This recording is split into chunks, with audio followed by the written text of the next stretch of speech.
আগামী 7ই সেপ্টেম্বর 2025 পৃথিবীর বিভিন্ন প্রান্তে চন্দ্রগ্রহণ সংগঠিত হবে। কোথাও ডাইরেক্টলি, কোথাও পার্শিয়ালি, তার তার রেসপেক্টিভ টাইম জোন অনুসারে। তো আমরা আজকে মূলত এই যে চন্দ্রগ্রহণ, এই বছরের যে দুজোড়া গ্রহণ আছে, একজোড়া গ্রহণ মার্চ এবং এপ্রিলের জাংচারে হয়েছে, আর একটি সংগঠিত হচ্ছে সেপ্টেম্বর মাসে। এই দুজোড়া গ্রহণের মধ্যে একবার করে চন্দ্র, একবার করে সূর্যগ্রহণ হয়েছে। এর মধ্যে একমাত্র এই একটি চন্দ্রগ্রহণই ভারতবর্ষ থেকে তথা আমাদের ওয়েস্ট বেঙ্গল থেকে, কলকাতা থেকে দৃশ্য হবে। এই চন্দ্রগ্রহণের কি ইম্প্যাক্ট আছে সেটা নিয়ে আলোচনা করব। আপনারা মুখ্যত প্রায় প্রত্যেকেই অবগত আছেন যে যেদিন চন্দ্রগ্রহণ হয় সেদিন নর্মালি পূর্ণিমা থাকে। পূর্ণিমার দিন ছাড়া কখনো চন্দ্রগ্রহণ হওয়া সম্ভব নয়। অমাবস্যার দিন ছাড়া কখনো সূর্যগ্রহণ হওয়া সম্ভব নয়। যেরকম মহালয়ার দিন যে অমাবস্যা হবে, যেদিন দেবীপক্ষের শুরু হবে, সেদিন সূর্যগ্রহণ সংগঠিত হবে, যদিও সেটা ভারতবর্ষ থেকে দৃশ্য নয়। তো যেটা প্রথমেই বললাম যে দুজোড়া গ্রহণের মধ্যে একমাত্র একটি গ্রহণ, এই লিউনার এক্লিপস, আমাদের ভারতবর্ষ তথা কলকাতা থেকে দৃশ্য। এবার বিষয়টি হচ্ছে এই যে যেদিন আমাদের চন্দ্রগ্রহণ সংগঠিত হবে, সেই চন্দ্রগ্রহণের দিন আমাদের পিতৃপক্ষ শুরু হবে। তো তার অনেক ইম্প্যাক্ট আছে। আমি সেই ইম্প্যাক্টগুলোর মধ্যে ডিরেক্টলি এখানে ঢুকছি না। আমি মূলত বলবো চন্দ্রগ্রহণ কখন হচ্ছে, কোন কোন এরিয়ায় হচ্ছে, এবং তার সামগ্রিক ইম্প্যাক্ট কি থাকবে পৃথিবীর বিভিন্ন প্রান্তে, এবং তারপরে আমি ইন্ডিভিজুয়াল অ্যাসেন্ডেন্ট ওয়াইজ বলবো, সেটা আপনারা একটু শুনে নেবেন। তো আমি প্রথম টাইমিংটা বলে নিই। সেটা হচ্ছে 7 সেপ্টেম্বর রাত 8:58। আমি যা বলছি এই মুহূর্তে কলকাতার লঙ্গিটিউড ল্যাটিটিউড ধরে বলছি। 8:58 আমাদের চন্দ্রগ্রহণ সংগঠিত হবে, স্টার্ট হবে। চন্দ্রগ্রহণ, এটাকে ব্লাড মুনও বলা হয়। একদম রক্তের কালারের মতন বা সেমি ব্লাড টাইপের একটা কালার আসবে। তো সেই চন্দ্রগ্রহণ স্টার্ট হবে যখন, সেটা 8:58, এবং যেটা পার্শিয়াল এক্লিপস অর্থাৎ আংশিক যে চন্দ্রগ্রহণের সূত্রপাত, যখন থেকে মোটামুটি জিনিসটা বোঝা যাবে, it is to be understood, সেই ফেজটা তৈরি হবে 9:58 থেকে 9:58 PM। এবং যেটা ব্লাড মুনের কথা বললাম, যখন একদম প্রায় পুরোপুরি গ্রহণের অর্থাৎ পৃথিবীর ছায়ার মধ্যে চাঁদ যখন তার যাত্রাপথ মূলত ঢুকে যাবে, তখন যে অংশটা হবে বাজবে তখন 11টা রাত্রি, এবং 11:41 সেই ব্লাড মুন যেটা হবে সেটা তার ম্যাক্সিমাম ইলুমিনেশনের জায়গায় থাকবে। অর্থাৎ চাঁদ পুরো একটা, যদি আকাশ মেঘহীন থাকে তাহলে একটা ক্রিমেশন কালার বা একটা রক্তাভ কালার মতন দেখা যাবে। এই ব্লাড মুন এন্ড হবে হচ্ছে 12:22, মানে 7 থেকে 8 তারিখ ক্রস করে যাবে। 7 আর 8 জাংচার মিলিয়ে হচ্ছে 12:22। পার্শিয়াল এক্লিপস অর্থাৎ যেটাকে আংশিক চন্দ্রগ্রহণ, সেইটারও এন্ড হবে হচ্ছে রাত্রি 1:26। এবং ফাইনালি কলকাতায় চন্দ্রগ্রহণ শেষ হবে, সেটা হচ্ছে 2:25 AM। এটা চলবে প্রায় 5 ঘন্টা 26 মিনিট এই চন্দ্রগ্রহণ। আমি পিক থেকে আবার পিক নেমে যাওয়া এই অংশটা পুরোটা আপনাদের টাইমিং ধরে বলে দিলাম। কোথায় হবে সেটা হচ্ছে সমগ্র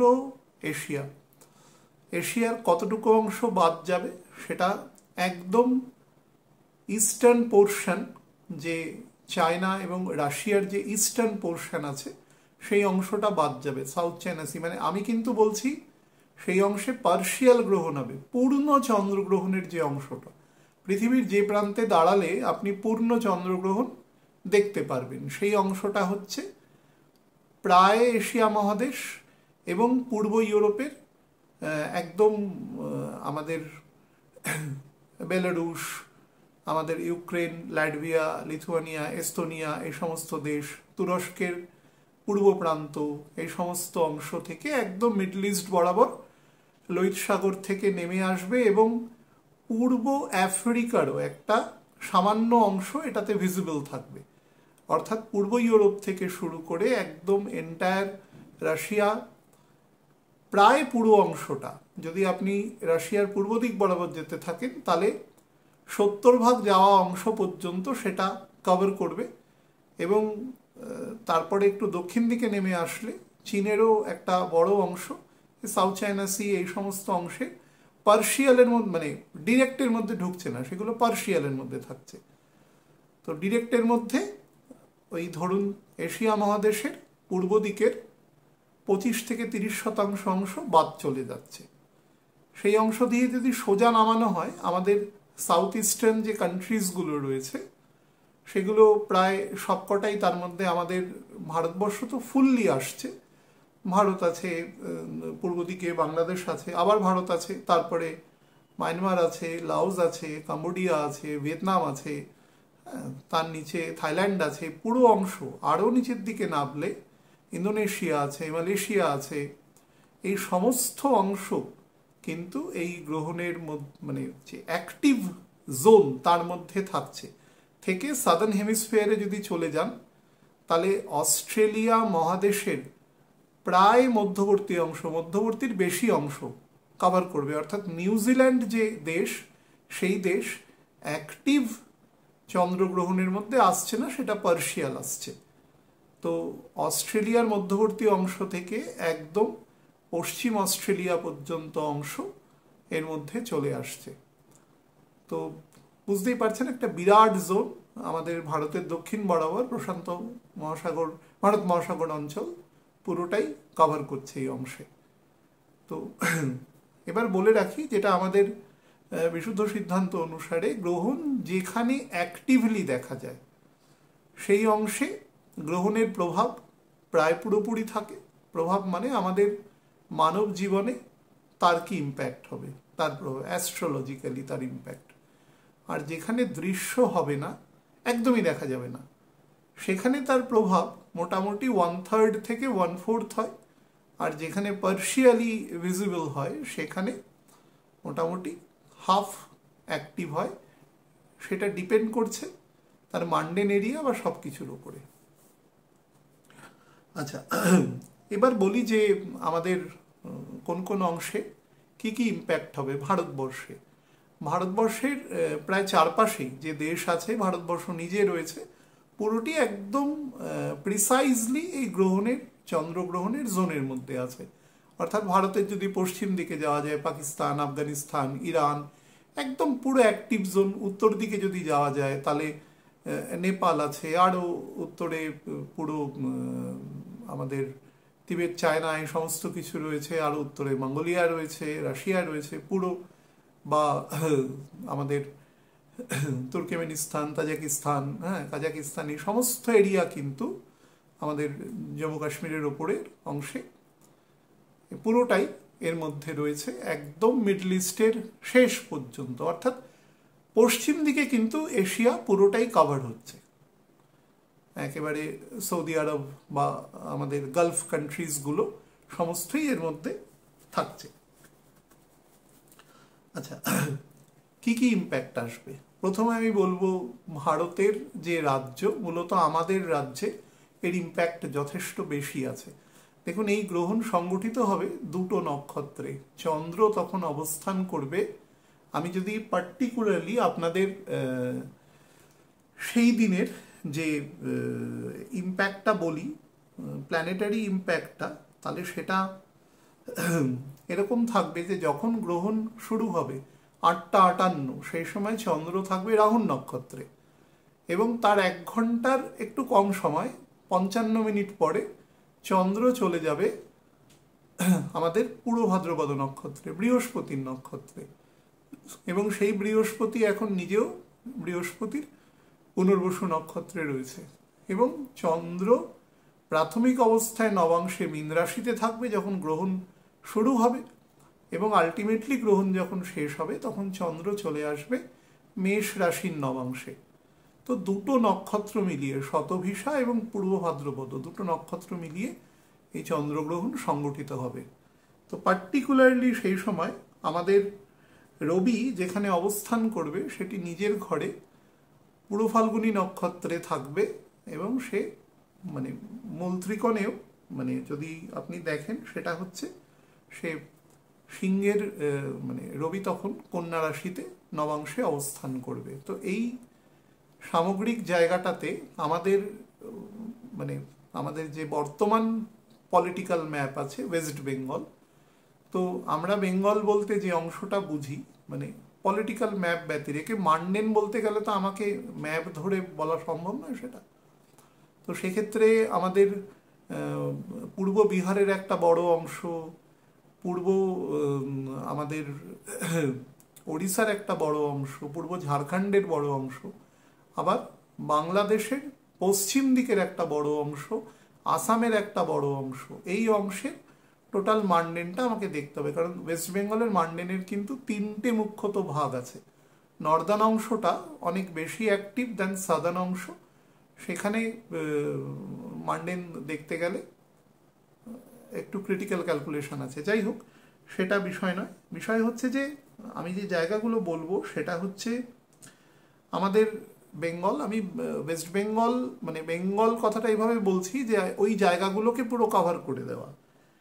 eastern Bihar, Northern Bihar, eastern Odisha, Andhra Pradesh, বিশেষত রায়লসীমা এরিয়া যেটা কোস্ট ঘেঁষা এরিয়া, এখন যেটা অন্ধ্রপ্রদেশ, মানে আমি তেলেঙ্গানা অংশটার সামান্য পূর্ব দিকের কথা বলছি, এই অংশ, সেখান থেকে মধ্যপ্রদেশের নিচ বরাবর যদি যাওয়া যায়, একদম তাপ্তি নদীর বরাবর পশ্চিম দিকে যদি অগ্রসর হওয়া যায়, তাহলে সেই অংশ দিয়ে আমাদের উত্তর মহারাষ্ট্র এবং দক্ষিণ গুজরাট এই অংশ, উপকূলবর্তী অংশ, সৌরাষ্ট্র অংশ তথা পশ্চিম উত্তরপ্রদেশ অংশ, এই অংশে কিন্তু গ্রহণের যে ইম্প্যাক্ট যেটা থাকবে সেটা হচ্ছে ফ্লাডের সম্ভাবনা ব্যাপক পরিমাণে রয়েছে এবং ফ্লাডের কারণে ল্যান্ডস্লাইড হওয়ার সম্ভাবনা কিন্তু অত্যন্ত বেশি রয়েছে এবং তার সাথে আর্থকোয়েকের সম্ভাবনা রয়েছে। এই মুহূর্তে যে ব্যাপক কোনো ঝড়ঝাপটা হতে পারে সেরকম কোনো যোগ দৃশ্য হচ্ছে না, যে সেরকম, সেটা হলেও খুব লোকাল এরিয়াতে সেটা সংগঠিত হতে পারে। কোনো বড় কোনো ঘূর্ণিঝড় বা এই সংক্রান্ত কোনো যোগ এই সময় দৃশ্য হচ্ছে না, মুখ্যত এই তিনটে জায়গায় দৃশ্য হচ্ছে। তার সাথে যেটা হবে সেটা হচ্ছে মানুষের মধ্যে, দেখুন রাহু এবং বৃহস্পতির পূর্ব ফাল্গুনী নক্ষত্র, এই দুটো নক্ষত্রই হচ্ছে আমাদের অন্তত পূর্ব ফাল্গুনীর প্রথম দিকটা নলেজের সাথে ডিজায়ার বোথ আর ওভার কম্বিনেশন, মানে একদম যুক্ত অবস্থায় রয়েছে। রাহু তো অবশ্যই ডিজায়ারের প্ল্যানেট এবং সেই রাহু এখন রয়েছেও সে আমাদের কুম্ভের ঘরেই রয়েছে এবং স্যাটার্ন তার দ্বিতীয় বকরি রয়েছে এবং নবাংশে সে সিংহের ঘরে অবস্থান করছে, তাহলে উল্টো দিকে অবস্থান করছে যদি চিন্তা করে দেন। এবং রাহু এই মুহূর্তে নবাংশে অবস্থান করছে বৃষ রাশিতে। তো শনি যেখানে নবাংশে অবস্থান করছে তার 10th হাউসে রাহু বা রাহু 10th হাউসে 4th হাউসে শনি নবাংশে D9 অবস্থান করছে। তো তার ফলে যেটা কি হবে, মানুষের মধ্যে না ডিজায়ার বা ডিমান্ড লেভেলটা সবসময় মানুষের থাকে, সারা জীবন ছিল, আছে, ভবিষ্যতেও থাকবে, সেটা না ফোর্সড হয়ে যাবে হঠাৎ করে, অর্থাৎ একটা বিম আকারে বেরোনোর সম্ভাবনা এ সময় থাকবে। এবং সেটা এই যে আমি এরিয়াগুলো বললাম যেগুলো একদম সুদূর পশ্চিম প্রান্ত পর্যন্ত, এই জায়গাতে দিয়ে বেশি পরিমাণে সংগঠিত হবে। এবার আমাদের মানে আমরা যেখানে এখন রয়েছি কলকাতা, তার পূর্ব দিকে একটি সার্বভৌম দেশ আছে, সভরেন কান্ট্রি আছে, বাংলাদেশ। তো আমি মান্ডেন বলছি কিন্তু সেটার তো আলাদা দেশ একটা। তো সেখানে অলরেডি গত 1 বছর ধরে একটা গন্ডগোলের অবস্থা রয়েছে, পলিটিক্যাল আনরেস্ট রয়েছে, সেখানে বিভিন্ন অন্যরকম সমস্যাও রয়েছে। তো সেই সমস্যা কিন্তু এ সময় রেইজড হয়ে যাবে এবং আপনারা বুঝতে পারবেন এই গ্রহণের ইম্প্যাক্টটা থাকবে যেদিন গ্রহণ সংগঠিত হচ্ছে অর্থাৎ আজকে আমি অনুষ্ঠান করছি হচ্ছে 27 তারিখ, 27শে অগস্ট। এই গ্রহণ হবে হচ্ছে 7 তারিখ। আমি আজকে এই জন্যই করছি, আমি চেষ্টা করব দ্রুতই যাতে আপলোড হয়। যাই হোক, সেটা মোটামুটি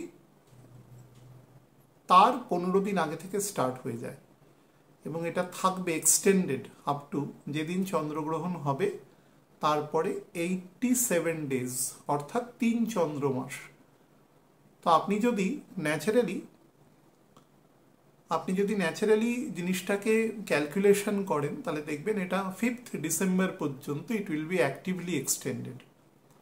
তো সেই সময় পর্যন্ত বেশ কিছু জায়গায় খুব গঠনগত পরিবর্তন এবং একটা কনস্ট্রেইনসের মধ্যে দিয়ে আমাদের অতিবাহিত করতে হবে। কোন কোন এরিয়ায় কনস্ট্রেইনস হবে?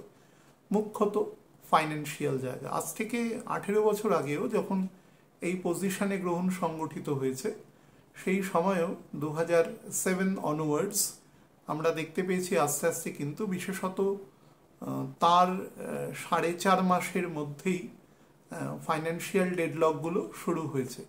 শনি তখন সিংহ রাশিতে অবস্থান করেছে, রাহুর সাথে একত্রে, তো কেতুর সাথে একত্রে। তো সেই হিসাবে জায়গাটা মোটেই খুব বেটার ছিল না। কোনো একটা ঘটনা যখন ঘটে, কোনো বৃহৎ জায়গায় কোনো ঘটনা ঘটে, সেটা কোনো প্রাকৃতিক ঘটনাও হতে পারে, সেটার প্রেক্ষাপট কিন্তু সেই মুহূর্তে তৈরি হয় না, সবসময় আগে থেকে তৈরি হয়। সেটা যারা ধরুন এই ব্যাপারগুলো নিয়ে অ্যানালিসিস করেন তারা কিন্তু জিনিসটা বলে দেন। যেরকম কলকাতা সম্পর্কে বিভিন্ন ভূবিজ্ঞানী বা যারা আছেন তারা বলে আসছেন, বারবার বলছেন, এই বিভিন্ন রকম পত্রপত্রিকাতেও পড়েছি যে এই অংশটি সাবমার্জড হয়ে যাওয়ার একটা প্রবণতা রয়েছে।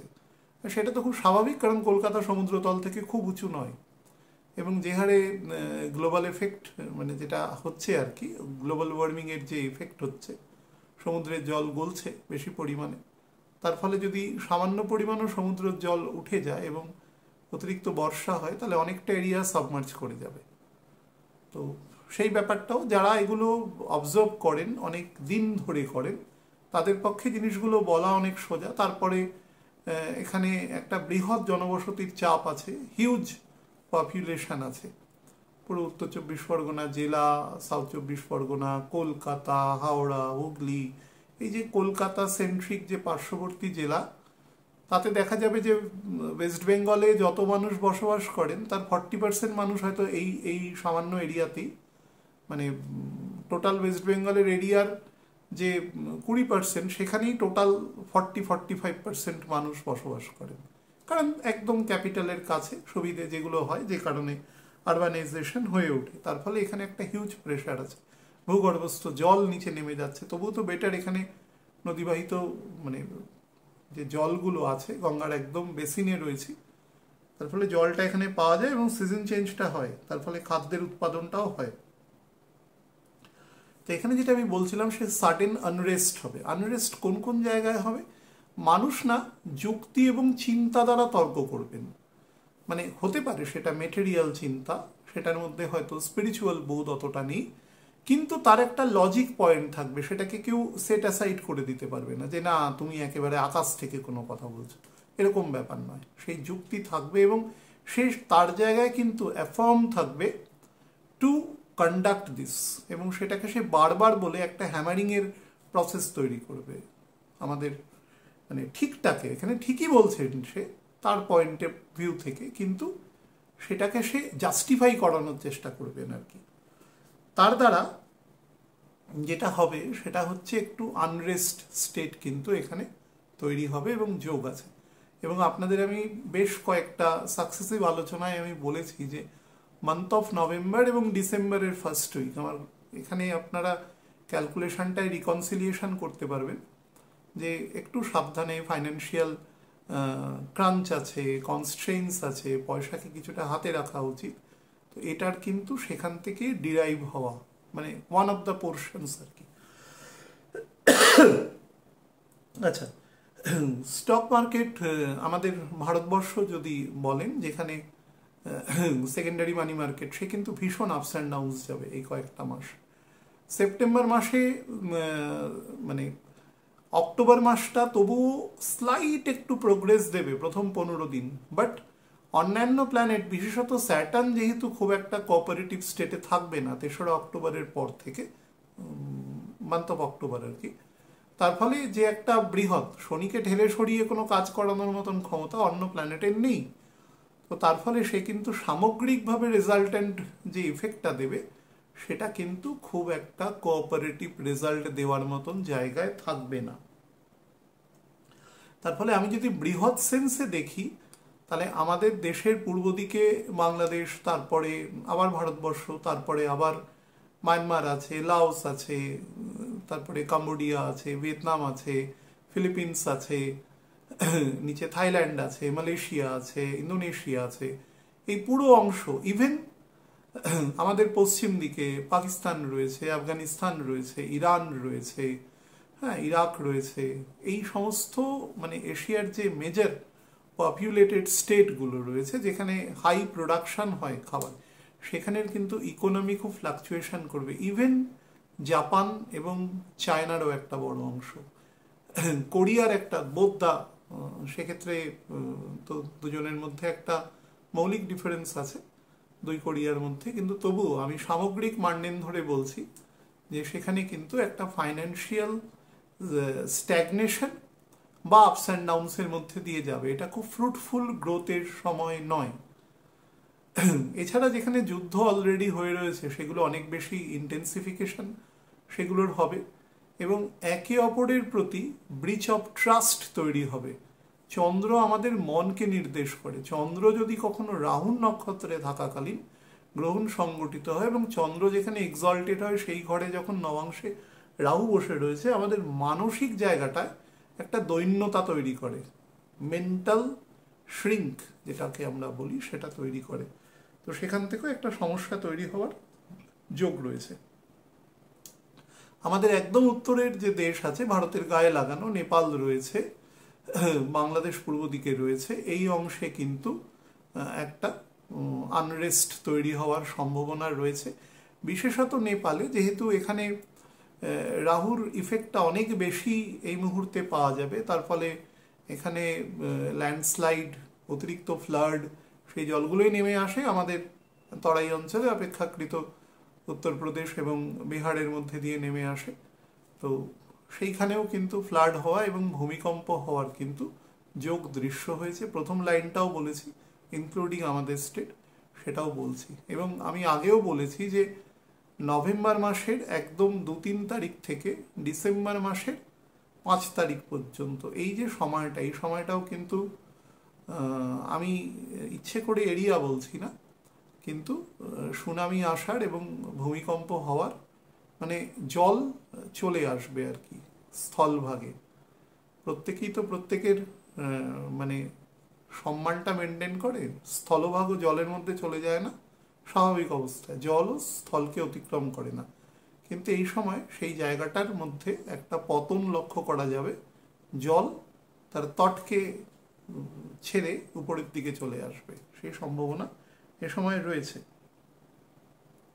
এই সময় যদি সার্বিক গ্লোবাল ফেনোমেনন যদি দেখেন, আমি শুধু এশিয়ার মধ্যে বলছি যেহেতু গ্রহণ এখানে মূলত সংগঠিত হবে।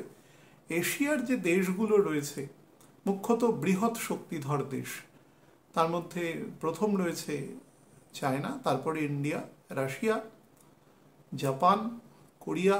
এদের মধ্যে না একটা বলতে পারেন এক ধরনের আন্ডারস্ট্যান্ডিং তৈরি হবে, তার একটা রূপরেখা অলরেডি দেখা যাচ্ছে, কিন্তু এটা খুব মজবুত হবে। বিশেষত সেই সমস্ত দেশগুলোতে, যে সমস্ত দেশে কোনো একজন মানুষই প্রধান ভূমিকা গ্রহণ করে সেই দেশের পলিসি নির্বাচনের ক্ষেত্রে, যে একদম আমাদের দেশে যেরকম একদম গ্রাসরুট লেভেল পর্যন্ত কনস্টিটিউশনাল ডেমোক্রেসি রয়েছে, সেক্ষেত্রে সবাই তার জায়গাটাকে নির্দিষ্ট করা আছে, কিন্তু সব দেশেই যে সেটা আছে সেভাবে সেটা নয়। আমি এর বেশি আর এই ক্ষেত্রে বলবো না।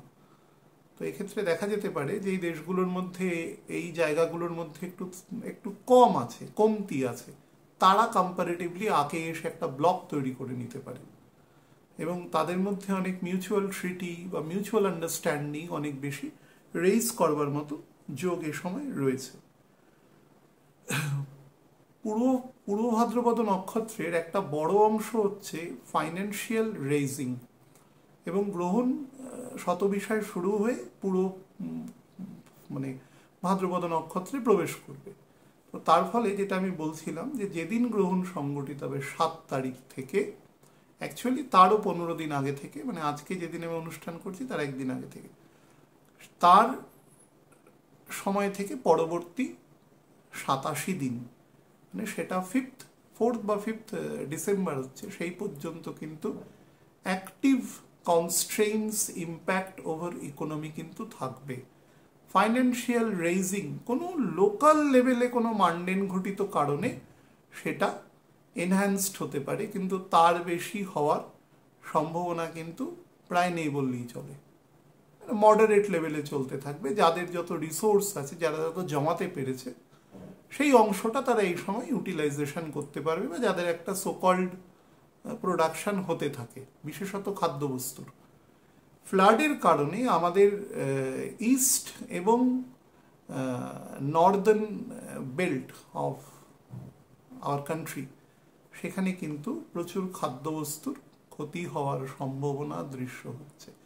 আমি বছরের একদম শুরুতে বলেছিলাম এই বছর বৃষ্টি হবে। আমি যখন মোটামুটি 14 সালের শেষ থেকে, যখন আমি 15 সাল থেকে গ্লোবে অনুষ্ঠান করি, আমি তখন থেকে মানডেনের ব্যাপারে বলতে থাকি। বহু মানুষ, মানে অন্তত আমাদের পূর্ব ভারতের অংশে মানডেন অ্যাস্ট্রোলজি খুব একটা চর্চা হয় না, বলতে থাকে। তো এখন আমাকে বহু মানুষ জিজ্ঞাসা করে, যেরকম কিছুদিন আগেই বেশ কয়েকজন মানুষ আমাকে ফোন করে, আমি এই বৃষ্টির কথাটাতে বলছিলাম, অনেকে বলছিল যে দাদা আপনি বলেছিলেন গত বছর খুব ঠান্ডা পড়বে, কিন্তু ঠান্ডা পড়েনি সেভাবে।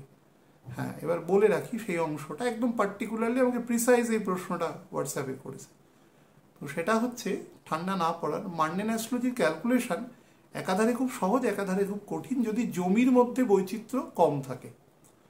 যেমন ধরুন হিমালয় অঞ্চলের কোনো রাজ্য, সেখানে মোটামুটি একই ধরনের ঠান্ডা পড়ে, তো সেখানে মানডেন ক্যালকুলেশনটা কম্পারেটিভলি সোজা। কিন্তু ওয়েস্ট বেঙ্গল একটা লম্বা প্যাটার্নের স্টেট, শুধু আমি যদি ওয়েস্ট বেঙ্গলের কথা বলি, এবং ওয়েস্ট বেঙ্গলে একমাত্র মরুভূমি ব্যতি রেখে, যদিও সেটা দীঘা অঞ্চলে বা ওই সমস্ত কোস্টাল এরিয়াতে কিছুটা, কিন্তু তবু সেটা পশ্চিমবঙ্গ এত একটা ছোট রাজ্য হওয়া সত্ত্বেও পশ্চিমবঙ্গে সব রকম বৈচিত্র্য আছে। উত্তরে হিমালয় আছে, দক্ষিণে বঙ্গোপসাগর আছে, অভয়ারণ্য রয়েছে, গঙ্গার মতন নদী রয়েছে, একাধিক নদী, সমস্ত কিছু। এতটুকু রাজ্যের মধ্যে এত বৈচিত্র্য দেখাটা খুব খুব রেয়ার হয় এরকম।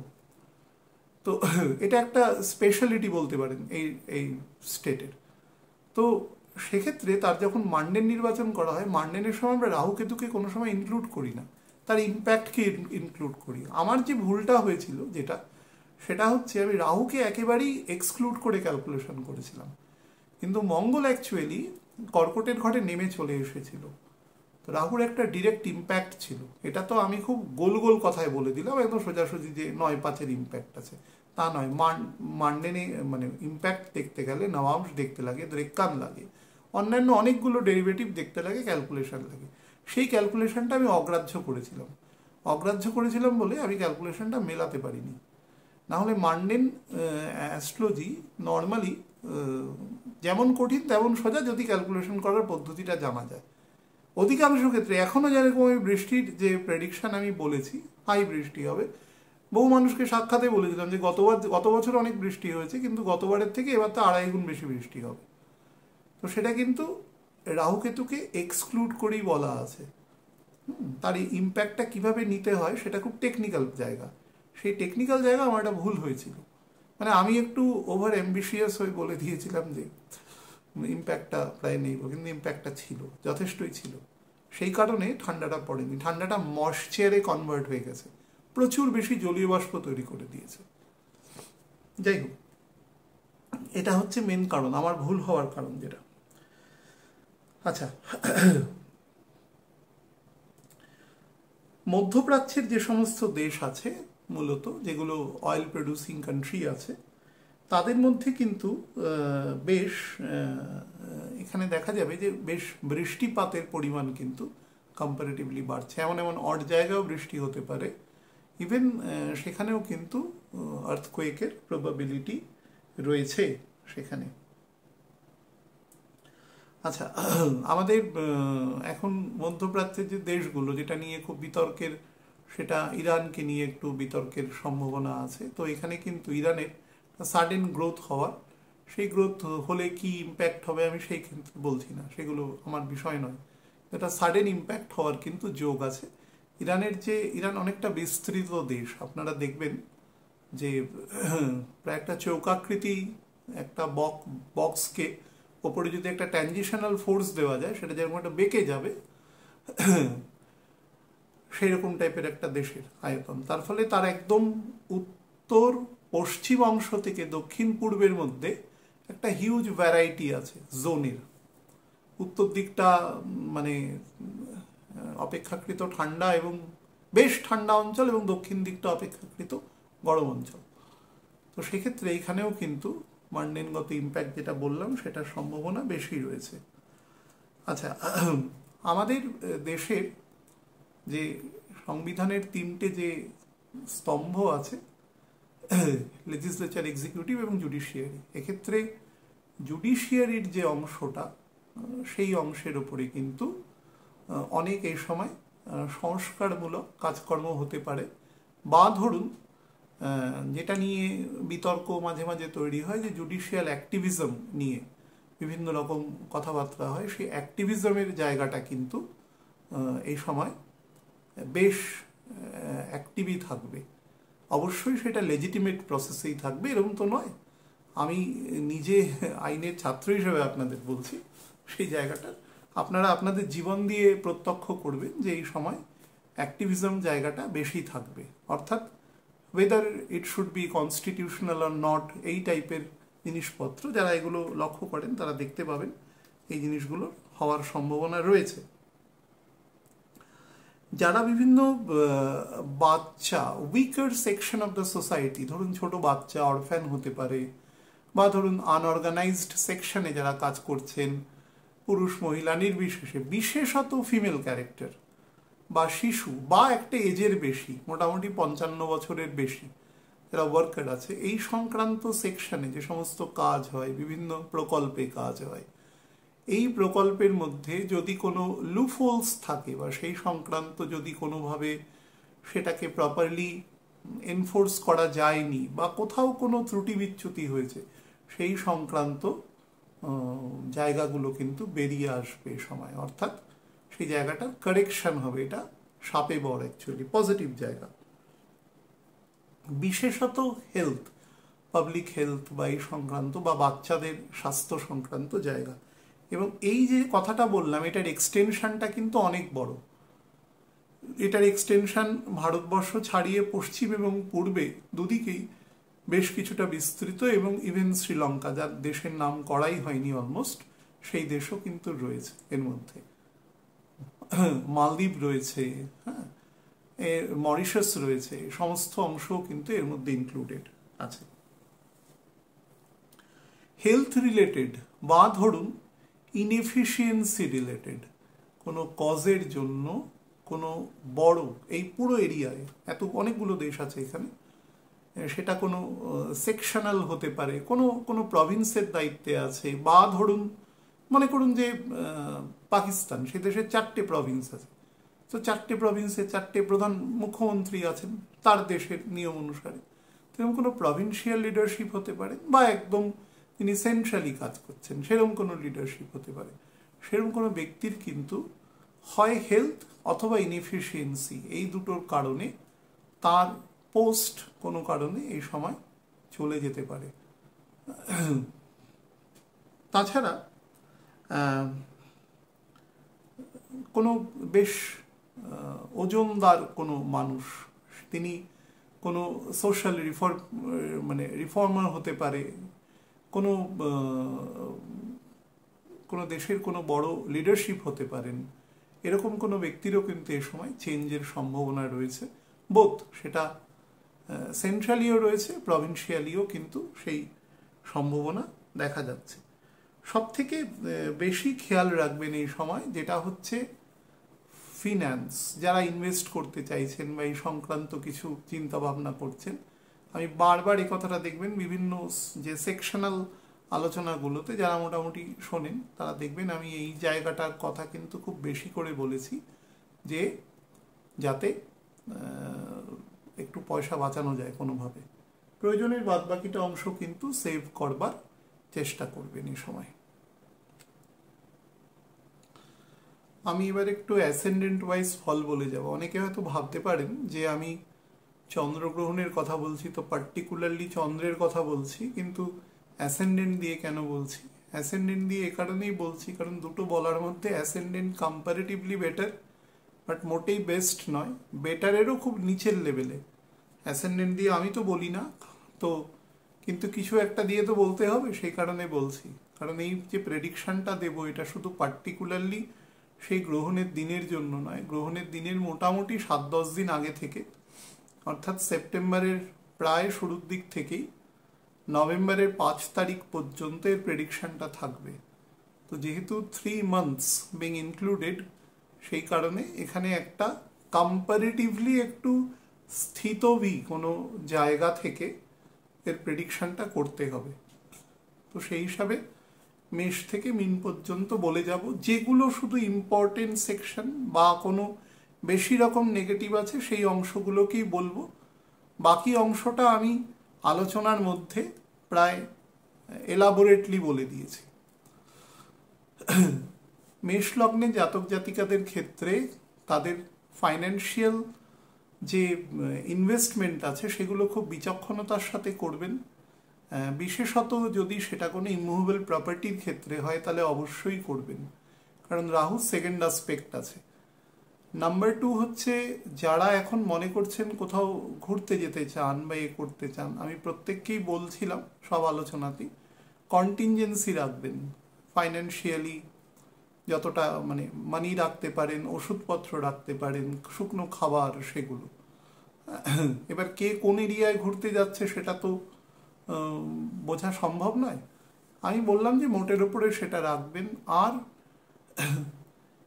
নিজের যারা বাবার বোন আছেন, যারা ধরুন আপনার পিসিমা এরকম, বা তাদের ফ্যামিলি রিলেটেড মানুষের সাথে কোর্ডিয়াল রিলেশন, বা তাদের যদি কোনো কারণে কোনো সমস্যা দেখেন তো সেখানে আপনার ক্ষমতা অনুসারে তাদের পাশে সহযোগিতা করবার চেষ্টা করবেন। বৃষলগ্নের জাতক জাতিকাদের ক্ষেত্রে বলে দিই, আপনার কাজের জায়গায় কিন্তু ইনসাবঅর্ডিনেশন হতে পারে কোনোভাবে। যদি দুটো গ্রহণের মধ্যেখানে আপনার জন্ম হয়ে যায় বা গ্রহণ সংগঠিত হবে একজোড়া গ্রহণ, তার মোটামুটি 10 দিনের মধ্যে বা 10 দিনের পরে জন্ম হয় আপনার, এরকম কোনো হরোস্কোপ থাকে যদি, তাহলে কিন্তু অবশ্যই এই ব্যাপারটা অ্যাকিউট হয়ে যাবে। শনি যত দুর্বল হবে তত এর সিগনিফিকেন্স এবং এর নেগেটিভ প্রভাবটা বাড়তে থাকবে। শনি স্ট্রং হলে নেগেটিভ প্রভাবটা কম্পারেটিভলি কম থাকবে।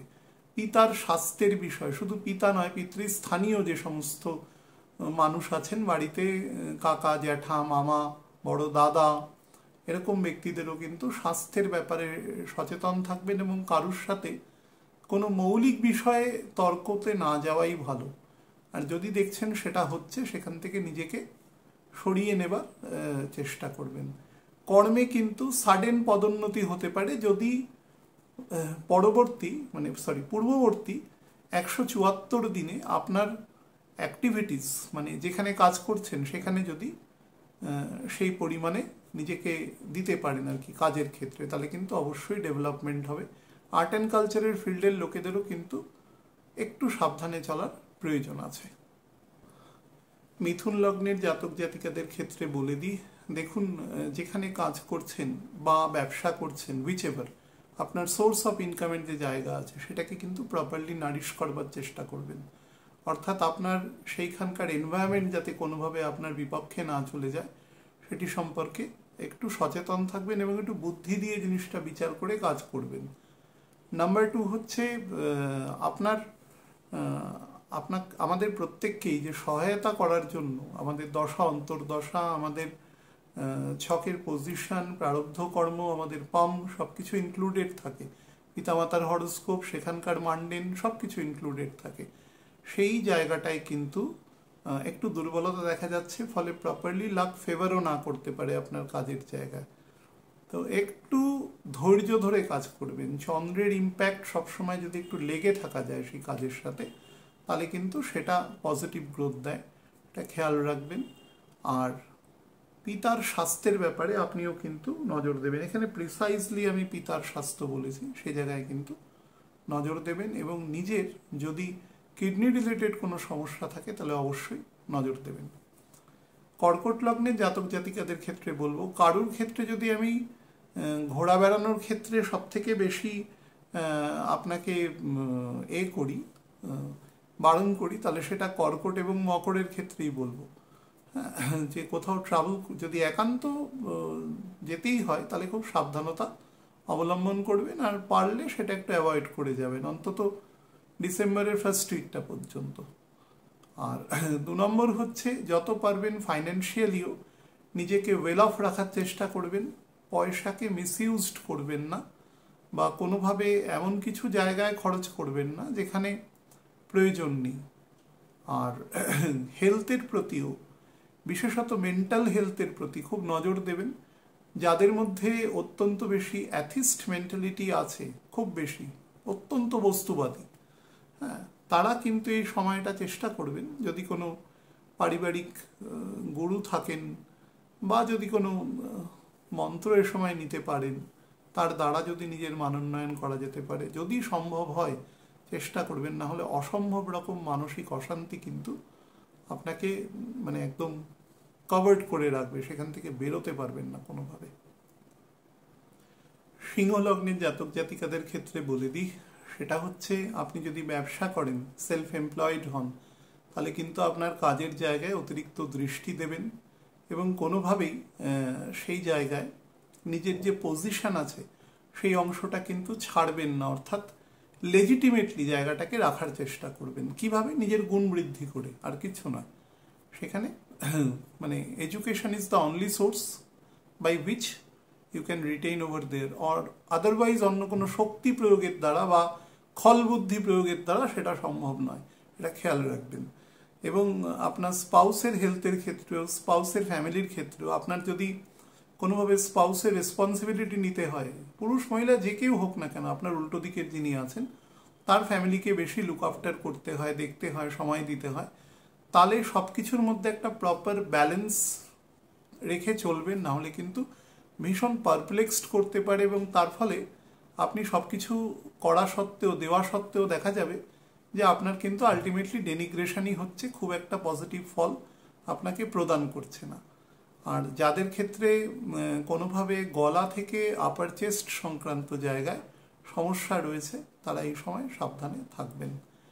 কন্যা লগ্নের জাতক জাতিকাদের ক্ষেত্রে বলে দিই, যারা কম্পারেটিভলি ভালো দশায় রয়েছেন, বা যারা ধরুন একটু ফেভারেবল স্ট্রেংথফুল সিচুয়েশন হোল্ড করে আছেন, ছক বলুন, পাম বলুন, তাদের ক্ষেত্রে কিন্তু অনেক সুবিধা আছে। বাদবাকিদের ক্ষেত্রে কিন্তু আমি বলবো যে শো ইন এনিমিজ যাকে বলা যায়, প্রচুর শত্রু সৃষ্টি হবে। শত্রু বলাটা ঠিক নয়, আপনাকে একটু হিংসা করতে পারে, জেলাস হতে পারে কোনোভাবে, বা ধরুন আপনাকে অপোজ করে আপনাকে বিরক্ত করতে পারে, এই সংক্রান্ত সম্ভাবনা কিন্তু এক্ষেত্রে দৃষ্ট হচ্ছে। তার সাথে আপনার স্পাউসের সাথেও কিন্তু এ সময় প্রচুর ইডিওলজিক্যাল ডিফারেন্স এ সময় তৈরি হতে পারে। তা আপনার মধ্যে যদি তর্ক প্রবণতা বা এরকম যদি বেশি থাকে, তাহলে সেগুলো প্রথম থেকেই নিজেকে কমানোর চেষ্টা করবেন, নাহলে সেটা বাড়তে পারে। অস্থি সংক্রান্ত জায়গায় যদি কোনো ট্রাবল থাকে, সেটা কিন্তু এ সময় এনহ্যান্সড হতে পারে। কোনো গাইনি প্রবলেম যদি আপনার থাকে, তাহলে এই সময় কিন্তু সেটা বৃদ্ধি পেতে পারে। চিকিৎসকের পরামর্শ তৎক্ষণাৎ নেবেন, ডিলে করবেন না। যাদের ক্ষেত্রে কোনো অ্যাক্সিডেন্টাল কারণে, প্রায়র টু দ্যাট, কোনো শরীরের কোনো অংশ বা কোনো অঙ্গ যদি বিকল হয়ে থাকে, বা কোনো প্যারালাইটিক স্ট্রোক বা এরকম কোনো কারণে, তাদের যে সমস্ত রেস্ট্রিকশন ডাক্তারবাবু দিয়ে রেখেছেন, তারা কিন্তু অবশ্যই সেটা মেনটেন করবেন। তুলা লগ্নের জাতক জাতিকাদের ক্ষেত্রে বলে দিই, দেখুন, যারা উচ্চশিক্ষা স্টুডেন্ট আছেন, মোটামুটি হাই সেকেন্ডারি অনওয়ার্ডস যারা আছেন তারা কিন্তু এই সময়টা মানে আপ টু 5th ডিসেম্বর তারা কিন্তু খুব কনসেন্ট্রেট করে কাজ করবেন, মানে অতিরিক্ত you have to pay more and more attention over your studies and যেগুলো ডেভেলপমেন্ট এবং গ্রোথের সেকশন আছে সেখানে কিন্তু বেশি দিতে হবে, না হলে জায়গাটা খুব শ্রিঙ্ক করে যাবে এবং আপনাকে প্রচুর সময় খরচা করতে হবে নিজের জায়গাটাকে পুনরায় রেস্টোর করার জন্য। মানসিক যে বিক্ষিপ্ততা, হ্যাঁ, বা কনসিস্টেন্সির যে অভাব আছে সেগুলো কিন্তু ভীষণভাবে যারা বিদ্যার্থী আছেন তাদের ক্ষেত্রে কিন্তু ভীষণ অনুভূত হবে। যাদের লাভ লাইফ আছেন যাদের ক্ষেত্রে তাদের ক্ষেত্রেও কিন্তু একটু সমস্যা দেখা দিতে পারে এবং খুব বেশি ইগো, খুব বেশি কনফ্রন্টেশন হতে পারে। যদি মঙ্গল বা শুক্রের ইম্প্যাক্ট ছকে বেশি থাকে তাহলে এটা বেশি ঘটবে, না হলে ব্যাপারটা একদম নিশ্চুপে ইগোভিত্তিক লড়াইতে পরিণত হতে পারে। আর সন্তানদের নিয়ে উদ্বিগ্নতা অহেতুক বৃদ্ধি পেতে পারে। সন্তানদের বেস হরোস্কোপে যদি সমস্যা না থাকে তাহলে কিন্তু অতিরিক্ত উদ্বিগ্নতা না করে প্রপার অ্যাকশন ঠিক সময়ে নেবে, তাহলেই ব্যাপারটা ঠিক থাকবে। আর শরীরের ক্ষেত্রে একটা জিনিস বলবো, বাদিকের বাম পোর্শন, শরীরের বাম লাংস, বাম দিকের হৃদয়ের অংশ মানে বাম অলিন্দ, বাম নিলয়, এই অংশগুলোতে যত্ন নেবেন। বাম দিকের কিডনির ক্ষেত্রেও এবং প্রস্টেটের দিকেও নজর রাখবেন শরীরের। বৃশ্চিক লগ্নের জাতক জাতিকাদের ক্ষেত্রে বলে দিই, এই সময় যদি কোনো প্রপার্টি ডিল করেন, কোনো ইমুভেবল প্রপার্টি সেল পারচেস করা, তাহলে আমি বলবো আগামী অন্তত 2.5 মাস যদি কোনো ইমার্জেন্সি না থাকে তাহলে বিষয়টিকে একটু ধরে রাখা, বা যদি সেরকম কোনো প্রপার অ্যাডভাইস নিয়ে ব্যক্তিগতভাবে হরোস্কোপ দেখিয়ে যদি সেটা ঠিক থাকে, বা ধরুন প্রপার্টি রিলেটেড জায়গায় কোনো এক্সপার্টাইজ করে যদি কাজটা করতে পারেন তাহলে সেটা অনেক বেটার হয়। মা বা মাতৃস্থানীয় ব্যক্তিবর্গের সাথে কিন্তু সম্পর্ক মেনটেনেন্সের ক্ষেত্রে খুব বাড়তি সতর্কতা নেবেন। এমন কিছু কথা বলে দেবেন না যাতে উনি কোনোভাবে দুঃখ পান বা আপনার সাথে সম্পর্ক একটা ব্রিচ অফ রিলেশন হয়, বা কোনো ধরুন আপনি হয়তো কোনো মেল ক্যারেক্টার, আপনার পরিবারে স্ত্রী এবং মায়ের একটা জায়গায় ভারসাম্য মেনটেন করে আপনাকে চলতে হচ্ছে, সেক্ষেত্রে খুব সঠিক এবং খুব যথোপযুক্ত পদক্ষেপ এবং বুদ্ধি দ্বারা সমস্ত কিছুকে মেনটেন করবার চেষ্টা করবেন। ভেহিকেল যদি এ সময় কেনেন তাহলে কিন্তু খুব বুঝে কিনবেন, এক্সপার্ট অ্যাডভাইস নিয়ে কিনবেন। আর একটা জিনিস হচ্ছে, যাদের বাড়ির ক্ষেত্রে কোনো এক্সটেনশন বা ধরুন কোনো সাকসেশন সার্টিফিকেট এরকম কিছু বার করবার চেষ্টা করছেন, তারা প্রপার প্লিডারের থ্রু দিয়ে কাজগুলো করবার চেষ্টা করবেন, যারা মানে আইন কানুন যথেষ্ট ভালো বোঝেন। শরীরের ক্ষেত্রে লিভার এবং pancreas, both the organs are to be paid more attentions. ধনু লগ্নে জাতক জাতিকাদের ক্ষেত্রে বলে দিই, দেখুন কোনো না কোনোভাবে মানি আসবে, কিন্তু সেটা না আপনি প্রপারলি মিসম্যানেজমেন্ট হয়ে যাবে, সেটাকে রাখতে পারবেন না। যদি আপনার ছকে শনি এক্সেসিভ মানে পাওয়ারফুল না হয় তাহলে সেই মানিকে চ্যানেল করতে পারবেন না, বা সেটাকে নর্মালিও রাখতে পারবেন না যে জমিয়ে রাখলাম পরে ইউজ করবো, এরকমও সেটা খরচ হয়ে যাবে এবং অধিকাংশ ক্ষেত্রেই পরে দেখবেন সেই খরচটা কিন্তু কাজের কাজ হয়নি। আপনার যারা সিবলিংস আছে বা সিবলিংসের যারা স্পাউস আছে তাদের সাথে কিন্তু এই সময় সম্পর্কের ক্ষেত্রে একটু চাপানুতর হতে পারে, বা কোনো ইডিওলজিক্যাল ডিসকাশন বা কোনো ছোটোখাটো কোনো অল্টারকেশন এ সময় হওয়ার কিন্তু যোগ রয়েছে। যাদের ক্ষেত্রে চাকরি বাকরি বা এই সংক্রান্ত কাজে প্রচুর বাইরে যাওয়া আসা এরকম করতে হয়, বা ধরুন বেশ কিছু এমন পদক্ষেপ নিতে হয় যাতে অতিরিক্ত সাহস সঞ্চয় এগুলোর দরকার পড়ে, তাদের ক্ষেত্রে কিন্তু একটু বেশি রকম সাবধানতা অবলম্বন করবেন। মানে সাহসটা যেন কোনোভাবে দুঃসাহসে পরিণত না হয়, যাতে পুরো বেসমেন্টারই একটা ক্ষতি হয়, বা আপনি যেখানে কাজ করছেন সেই পুরো অর্গানাইজেশনটাতেই ক্ষতি হয়, এরকম যেন কিছু না করেন। আর রাস্তাঘাটে চলাফেরার সময় যারা ডিল করছেন পাবলিক বিভিন্ন রকম, সেক্ষেত্রে যথেষ্ট ভদ্র নম্রভাবে আচরণ করবেন। কেউ ভুল বলছে মানে আপনাকেও উল্টে সেভাবেই উত্তর দিতে হবে এরকম কোনো প্রয়োজন নেই আর কি।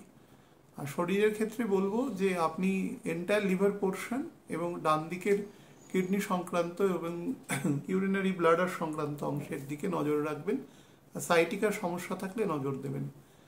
মকর লগ্নের জাতক জাতিকাদের ক্ষেত্রে বলে দিই যে ফিনান্স ডিল মানে মানি ডিল করবার সময় কিন্তু ভেরি কেয়ারফুল। এ সময় কিন্তু কনস্ট্রেইনস অফ মানি কিন্তু শো করছে এবং পয়সার কিছু অপব্যবহার হয়ে বা পয়সার সোর্সটা কাটেল হওয়ার ফলে আপনার কিন্তু ক্যাপিটাল ব্রেকডাউন হওয়ার যোগ রয়েছে। এবং সব থেকে বড় কথা, আপনার স্পাউসের ফ্যামিলির সাথে কিন্তু এ সময় মতবিরোধ হতে পারে। খুব কৌশলে এবং খুব বুদ্ধি দিয়ে সম্পর্ক মেনটেন করবেন। সব কথায় উত্তর করতে হবে বা সব কথায় কিছু বলতে হবে, জানাতে হবে, এই সংক্রান্ত বিষয়গুলো থেকে খুব সাবধান থাকবেন। কোনো না কোনোভাবে কিন্তু শরীরের লোয়ার লিমসে সমস্যা দেবে বা যাদের ক্ষেত্রে সাইনাস বা কাফ অ্যান্ড কোল্ড জাতীয় সমস্যা খুব ফ্রিকোয়েন্সি বেশি আছে, ইএসআর লেভেল খুব বেশি থাকে, তাদের কিন্তু ডাক্তারবাবুর পরামর্শ নিয়ে নেবেন। নাহলে মোটমাট মেন্টালি আপনাকে কিন্তু একটু সাপ্রেসিভ রাখবে এ সময়।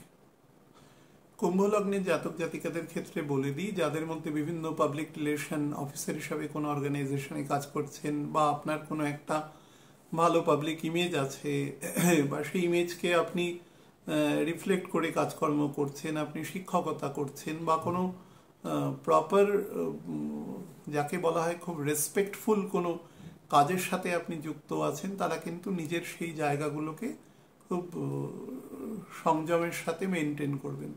এমন কোনো কাজ বা কথাবার্তা, এমন কোনো অ্যাক্টিভিটিসের সাথে নিজেকে যুক্ত করবেন না যাতে এই জায়গাগুলোতে কোনোভাবে ডিসেন্ট হয় আর কি, সেটার খেয়াল রাখবেন। শারীরিক জায়গাতেও কিন্তু আপনাকে বেশ কষ্ট দেবে। আপনার ছকের বলবত্তা অনুসারে যে যে অংশে দুর্বলতা আছে, মূলত ডাইজেশন পার্টে বা ধরুন হার্টের আপার পোর্শনে যদি কোনো দুর্বলতা থাকে, কোনোভাবে কোনো অপারেটিভ স্টেটে আছেন বা প্রি অপারেটিভ স্টেটে আছেন, ফিমেলদের ক্ষেত্রে কোনো গাইনি রিলেটেড প্রবলেম রয়েছে, তারা কিন্তু এই সময় সাবধানে থাকবেন। এবং জল বা জল সংক্রান্ত, সেটা খাদ্যবস্তু হতে পারে, মানে পানীয় জল, বা ধরুন জলের মধ্যে আপনি কোনো ভয়েজ করছেন বা আপনাকে প্রত্যেকদিন ধরুন নদী ডিঙোতে হয় বিভিন্নভাবে, তারা কিন্তু এই জিনিসগুলোতে একটু সাবধান থাকবেন।